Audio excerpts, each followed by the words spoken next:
Okay, ladies and gentlemen, today we're going to move into our second notes of Unit 6, which is dealing with exponential growth. So really what you're doing is not that different than what we did yesterday. We're just going to take and apply it to a specific type of exponential equations, which is growth. So we're going to be looking at things that are growing. So let's take a look at this to start off with. So there is actually a general equation that represents growth. Okay, so the general equation is y equals c times 1 plus r all raised to the t power. So it's really important that you remember that 1 plus r is all in parentheses, and then you're raising it to the t power. Now your r is going to be a decimal. It's a rate. Even if it's written as a percentage, you need to switch it and be writing it in a decimal. So make sure you're paying attention to that as you're working through these types of problems. So your C is going to represent your initial amount, your starting amount. So your C is your y-intercept. Hopefully that's something you started noticing yesterday as you're working through the homework. The R represents the rate of change. So again, that's expressed as a decimal. And lastly, and most logically, T represents time. So when we're graphing this, T is taking place of our X. So we're going to be using T instead. And last thing is when you're doing things dealing with growth, logically so, it needs to be growing upwards. So if your equation is not growing upwards, then you probably did something wrong. So let's take a look at how this would work. Okay, so let's graph this. Now, yesterday we graphed it using a chart, which is kind of what we're going to be doing today as well. So the first thing you want to do is plot your y-intercept.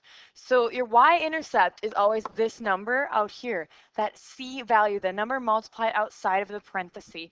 So I know I'm starting on my y-axis at 4. And then for every x or t that it goes up, I'm going up 1.25 times. So I'm taking 4 and I'm multiplying it by 1.25. Okay, so I take 4 times 1.25, I enter that in my calculator, and I'm going to get 5. So we are, in a sense, making a chart. I'm not going to require you to write things out anymore if you don't want to. And you know what, let's write that in the ways of a coordinate point to make it easier on ourselves. So when x is 0, y is 4. When x is 1, y is 5. Okay, so you could just kind of do the chart right onto the graph, or you can write out the chart, whatever works best for you. So now we're going to take, and this is what I've been kind of speaking out loud. Basically, we're changing what values we're entering in for x. So again, we're making that chart. So when x is equal to 2, then we're going to get about, I think my graph says about 6.25. That decimal might be wrong. I'm going off of my graph as an estimate. So we're going to keep working our way upwards. Okay, so 3 is going to go all the way up to 8. So you can start to see your graph forming. And I suggest, to do at least a good couple of points, you can start to see the shape of your exponential growth, just as that. Now, I know this seems a little soon, but I want you guys to try number 2. Okay, make that chart on your table if you have to. I'll give you this hint. Your 4 is your C value. So you know off the bat that you are starting at 4 and working your way upwards. Okay, so make a chart if you have to. Get those points plotted. Remember, it should be growing upwards. So if x is 1, what are you going to get? And keep working your way upwards. Now notice that my rate in that first problem is 0.25, and you'll see why on the next problem. Okay, I know my rate is 0.25. And on the second one, my rate is 0.5. So my rate in the second one is bigger, so it would make sense that my graph grows at a faster rate. So check that. Is your graph shooting up faster? Because it should be. Okay. Well, let's try it if we have to actually go through and write the growth equation ourselves. So if you remember at the top of your page, you wrote that a growth equation is represented this way. Now remember, we're using t in substitution for x, so this axis here is t, and this one up here is y. Okay, so now we're just going to plug in what I know. Okay, when you're filling out these equations, you always should have a value for your c, and you always should have a value for your r. Your y and your t are your unknowns that you would make a chart to graph, or your unknowns that you would just graph. Those would represent your coordinate points. So we're going to plug in what we know. So I know that my c is equal to 8. So I have y is equal to 8 times 1 plus my rate. Now I'm given that my rate is 0.45. So I'm just going to write that, 0.45.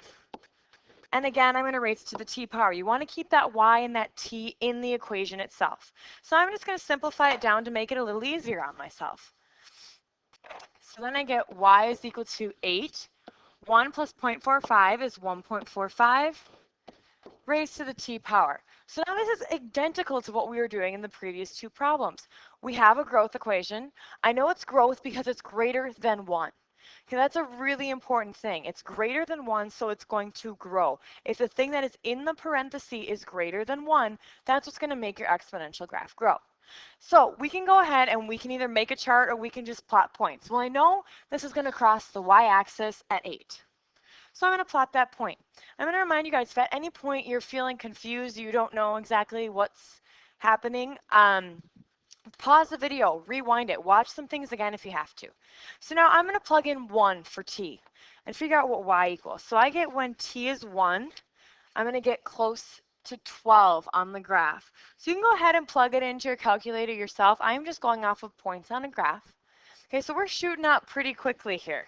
So then you can go ahead and plug in 2, and your point will land just above 16.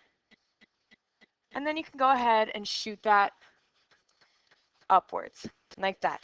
So we just took information, plugged it into a growth equation, and then graphed that equation. So I want you guys to try that on number 4. So use this y is equal to c times 1 plus r raised to the t power. I want you to at least get that growth equation written down, at least figure out what it is. And then you could start making a chart to graph it, just like you did yesterday. So yesterday you learned how to graph it using a table, and now we're going to use the idea that c is our y-intercept, and then we're going to work our way upwards. Okay, basically what you're doing is you're taking the previous answer and you're multiplying it by something again and again and again. And that's what keeps that growth rate growing. And that's why you want it to be bigger than 1. If it's bigger than 1, then it's going to grow. If you take a number and you divide it by a number that's less than 1, it's going to get smaller. And that's something we're going to talk about tomorrow.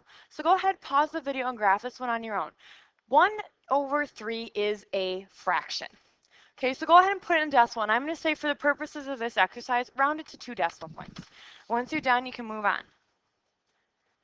So let's think about a word problem where this could be applicable. So in 1971, there were 294,105 females in high school sports. Since then, the number has increased at an average of 8.5% a year. Now, remember earlier I said that percentages need to be switched into decimals. I am hoping this is something you remember how to do. If not, I just want you to remember that to convert a percentage to a decimal, you're going to move that decimal point over 2 places. So 8.5% as a decimal is 0.085. So first thing the question asks us is to write an equation to represent the number of females participating in high school sports since 1971. So we want to write a growth equation. Notice it says that the number has increased. By indicating that it increased, that's what tells us we need a growth equation. So again, here's that general form of a growth equation. So now we're going to plug in what we know. Well, we're starting with 294,105 females. So I'm going to plug that in. That's my C. Now it gave my rate as 8.5% per year. But again, I don't want to write it as a percent. I want to write it as a decimal. So I'm going to write it like this. And that's going to be raised to the t power. Last thing I want to do is just simplify that down. I want to actually add the things in the parentheses. Raised to the t power. Okay, so then it asks us how many females participated in sports in 2005. So I need to figure out how many years lapsed between 1971 and 2005. So all I have to do is take 2005 and subtract 1971. When I do that subtraction, I come to realize that it was 34 years. So I'm going to plug it in. So my time that's elapsing is 34 years. So I'm going to make my rate parenthesis, and then I'm going to raise it to the 31st power. Or sorry, the 34th. That's 34 years. So I'm raising it to the 34th power. Okay, so now this is something that I simply just need to type into my calculator. Okay, I don't need to graph it. I don't need to do much else. All I need to know is how many females that's going to be. So then my typer gets kind of overwhelmed. Some of you might get something in scientific notation. And we're going to talk about what that means more later in this unit. So you would just write down what's in your calculator. Otherwise, if you were going to expand it out, this is what you would get. And as always, when you're writing a word problem, you want to make sure you label it. So that is how many females in sports. You could just write females if you wanted, but make sure you put it in reference to the problem. How does it make sense in the problem itself? All right, let's move on. Okay, next, we're going to talk about compound interest. You can just write this information in that little box given to you. So compound interest is A is equal to P times 1 plus R over N raised to the NT power. So that's a lot of information. So really what you need to make sure you write down is what each of those little variables mean. Because the only things that are letters that are going to stay in the equation are that A and that T. Everything else you're going to be given a substitute for. So A is your starting, or is the amount total. So that's how much money we're going to get. P is your starting amount. What are you starting at? That's the same as the C in our other equation. Rate is that percentage. Okay, make sure you convert it to a decimal. N is the number of times that compound per year. And we'll talk about what that means once I show you a problem. And T is the number of years. So again, A and T are the things that are going to you're going to be solving for one or the other. All right, so if you haven't finished writing it down, pause the video and finish writing it down. Okie doke, let's take a look at this problem. Maria's parents invested $14,000 a year at 6% per year compounded monthly. Now when it says compounded monthly, I want to figure out how many times that happens in a year. Well, think about it logically. There's 12 months in a year. So compounded monthly means that my N, that compounded times per year, my N is going to be 12. So I want to figure out how much money there will be in 10 years. That's giving me a time frame, so that's my T. My starting value was $14,000. So I'm starting at $14,000, so that is my P. And that's 6% per year, that's my rate. But I don't want to write it as a percent. I want to write it as a decimal. Okay, so if that's something you're confused on, please take the time to come talk to me about it. I'd be more than happy to show you. Okay, so let's set this baby up. So look at that general equation that you wrote down earlier. We're just going to plug in what we know so far. So I have A is equal to the starting amount, which is 14,000, times 1 plus the rate over how many times it's compounded per year, raised to the how many times it's compounded per year times the number of years. Whew, that is a lot of information. Okay, here's what I suggest. Break things down if you have to. Students make so many errors by simply typing things into their calculator wrong. Okay, here's what I suggest you do, at least the one step I want you to do separate. You could even enter this in all as once if you'd like, but I highly suggest you multiply out the exponents before you do anything else. So I'm going to rewrite this out again by multiplying 12 times 10, which is 120. Once you've done that, if you enter things in your calculator exactly how I have it written on the board, you should get the answer that you're looking for. So go ahead and practice entering that in your calculator. You should get $25,471.60. Now, when we talk about money, we are always rounding 2 decimal places. When you talk about money, it's 2 decimal places, okay? Because 3 decimal places doesn't make sense when we talk about money. So next, I want you guys to at least set this up on your own. Set it up and then see if you can figure out how much money they're going to make after 22 years. Remember, if it's compounded monthly, that means that N is equal to 12. Okay, so go ahead, pause the video, and then once you're done, please don't forget to take that quiz. Thank you.